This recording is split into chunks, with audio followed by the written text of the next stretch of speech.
New tonight, Governor Kevin Stitt is calling for change in response to a News 4 investigation. Our reporting shed light on the growing use of artificial intelligence, AI technology, in political advertisements. Last night, we focused on one ad in the Republican primary that caught a lot of attention this week. News 4's Spencer Humphrey sat down with Governor Kevin Stitt today, who told him he is considering calling legislators back to the Capitol to do something about AI. We first told you about this ad Thursday night. Trump's MAGA movement, crushed by Hillary Clinton if Mike Mazzei got his way. About how it uses artificial intelligence to depict a candidate for Oklahoma governor hanging out with Hillary Clinton. Clinton lover, Trump hater. That's Mike Mazzei. And about the people behind it. So there is AI art in the ad. That part is true. And so those are just illustrations. Who didn't see a problem with it. We're not precedent setting on the use of AI technology in ads. I think that's been out there and you could find it. Mike Mazzei, the candidate depicted in it, certainly felt differently. In politics and campaigns, we're supposed to have a free exchange of ideas and policies and positions, but when you see something made up about you that's obviously a deep fake AI creation, it's certainly annoying. There was another person who also saw a problem. I mean, that's really weird, and that's something that shouldn't be tolerated. Outgoing Governor Kevin Stitt. When I saw that, I was like, hey, that needs to stop right now. Friday morning, he fired off this Facebook post, calling the use of AI in ads like this one dishonest, swamp-style politics that has no place in Oklahoma elections. You don't let someone take your picture and put it in porn.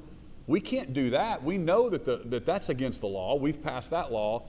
We never thought about them using and weaponizing AI to try to deceive Oklahomans to vote against or for someone. It's why he went on to post he'll consider calling a special session to outlaw AI in political ads. Regardless of Mike Mazzei or whoever it is, let's not let lies happen in our politics and using fake AI generated images to try to make a point or try to smear someone. Now, this ad is by no means the first to use AI. In fact, in response to claims from Mazzei's campaign that a group tied to his opponent Gettner Drummond's campaign were behind this ad, Drummond's campaign fired back in a statement, claiming Mazzei's campaign had been running an attack ad against another candidate, Charles McCall, also using AI. Here's that ad in question, depicting McCall wearing a pin in support of President Obama. Do you feel like going forward, would your campaign still want to run ads like that? We all need to be careful